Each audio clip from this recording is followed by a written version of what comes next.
सभी माता के भक्तों को अंकुश और राजा का नमस्कार। हम दोनों भाई माँ की एक कहानी सुनाने जा रहे हैं। उम्मीद है कि आप सब इसे ध्यान से जरूर सुनेंगे। जय माता दी। ये कहानी है माँ के चमत्कार की, मूर्तियाँ गढ़ने वाले कलाकार की।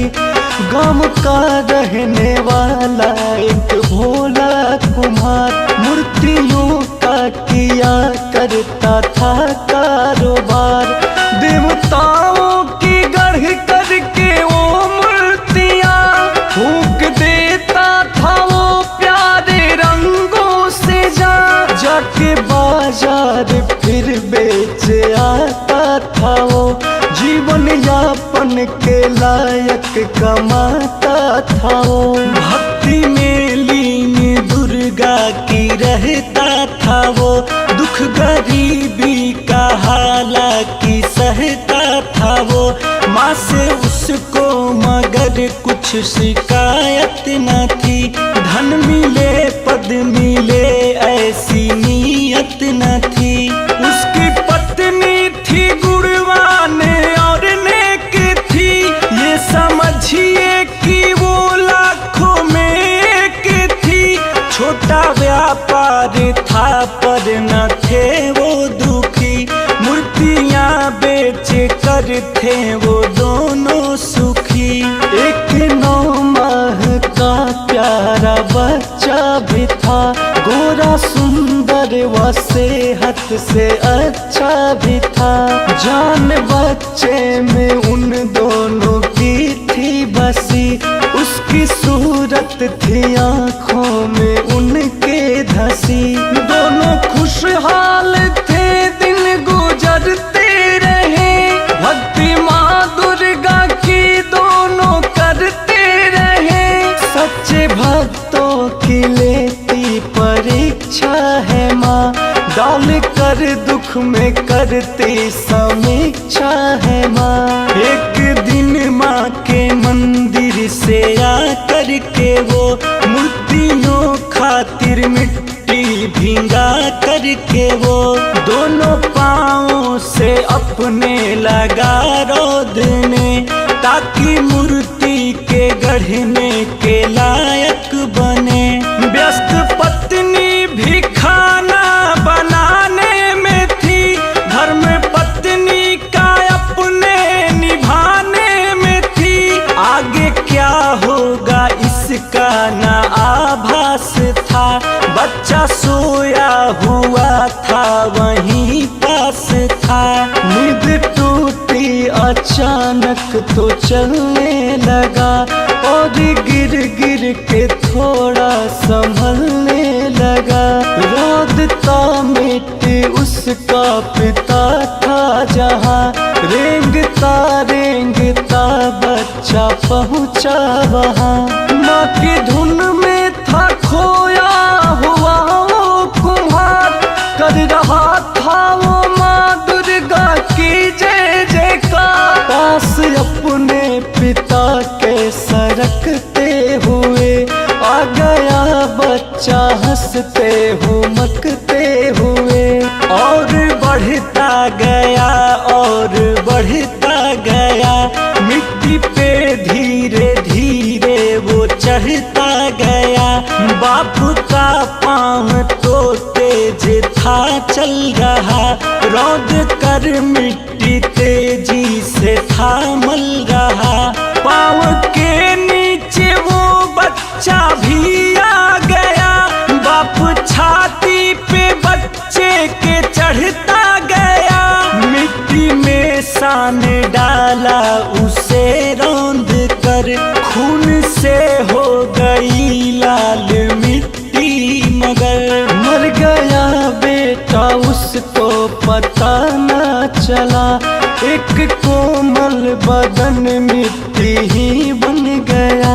रौंद कर वो तो मिट्टी बनाता रहा, और भजन शेरावाली का गाता रहा। टूटा माँ का उधर जब रसोई से ध्यान, हो चुकी घटना का घाट पर अपने बच्चे को पाई न जब, ढूंढने लग गई सारे घर में वो तब। जब न बच्चा मिला घर के बाहर गई, द्वार पे था जहाँ उसका शौहर गई। उसके पाँवों के नीचे गई जब नजर, गिर गई धरती पर जोर से चीख कर। हाय बच्चा मेरा, हाय बच्चा मेरा, टुकड़े में बट गया उफ कलेजा मेरा। रुक गया वो कुम्हार उसका तब टूटा ध्यान, हो गया उसको फिर सारी घटना का ज्ञान। वो भी रोने लगा मार कर सिर पे हाथ, और माँ दुर्गा से बोला रो कर ये बात। मैंने ही ले ली है अपने बच्चे की जान, जबकि मैंने लगाया था माँ तेरा ध्यान। आज भक्ति पे आए ना चिंता है ये, क्या कहूँ ये बता आज मैं पत्नी से। बोली पत्नी की अब ऐसा कर जाने दो, मेरा लौटाओ बेटा या मर जाने दो। माँ प्रकट हो गई उनके पास आ गई, लाल जो मिट्टी थी अपना रंग पा गई। शेरावाली ने अपना दिखाया प्रताप, एक मूरत बनी मिट्टी में अपने आप। बच्चे के शक्ल से मिलती थी हूबहू, कर दिया फिर उस मूरत ने चलना शुरू। यानी कि जिंदा बच्चा था वो हो गया, हो गए खुश वो दोनों करिश्मा हुआ। माँ ये कहने लगी कि तुझे आस था, दुख में भी तुझको मुझ पे ही विश्वास था। पति पत्नी गिरे पाँव पे खुश हुए, शेरावाली से ये दीप कहने लगे। शेरावाली से ये दीप कहने लगे। तू है दयालु शेरावाली, भक्ति की लाज बचा ली। तू है दयालु शेरावाली, भक्ति की लाज बचा ली। तुझ पे है विश्वास हमारा और विश्वास रहेगा, आस पुराने वाली से ही सबको आस रहेगा। रख ले शरण में नौनिहाल को, लंबी उम्र दे मेरे लाल को। है माँ रख ले शरण में नौनिहाल को, लंबी उम्र दे मेरे लाल को।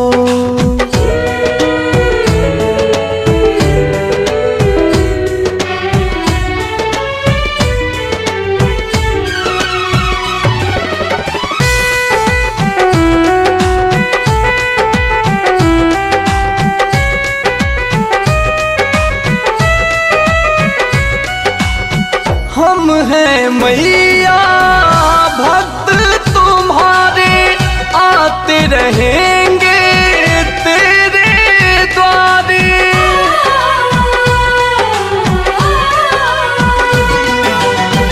हम हैं मैया भक्त तुम्हारे, आते रहेंगे तेरे द्वारे। भक्ति का वर देते रहना, और न ज्यादा है कुछ कहना।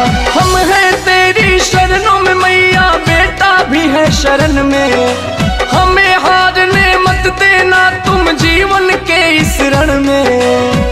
रख ले शरण में नौनिहाल को, लंबी उम्र दे मेरे लाल को, ए माँ रख ले शरण में नौनिहाल को। लंबी उम्र दे मेरे लाल को।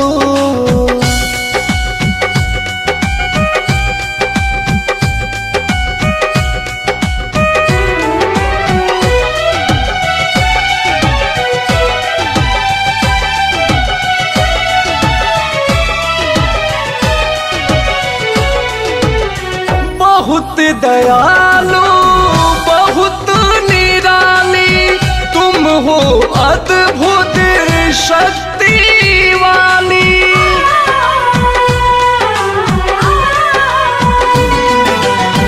बहुत दयालु बहुत निराली तुम हो, अद्भुत शक्ति वाली। सांस के डोर भाले ही टूटे मगर न तेरा चौखट छूटे। अंकुश राजा दिलीप सिन्हा बनकर तेरे पुजारी, दीप जलाएंगे पूजा का मेरी मैया प्यारी। रख ले शरण में नौनिहाल को, लंबी उम्र दे मेरे लाल को, ऐ माँ रख ले शरण में नौनिहाल को। लंबी उम्र दे मेरे लाल को।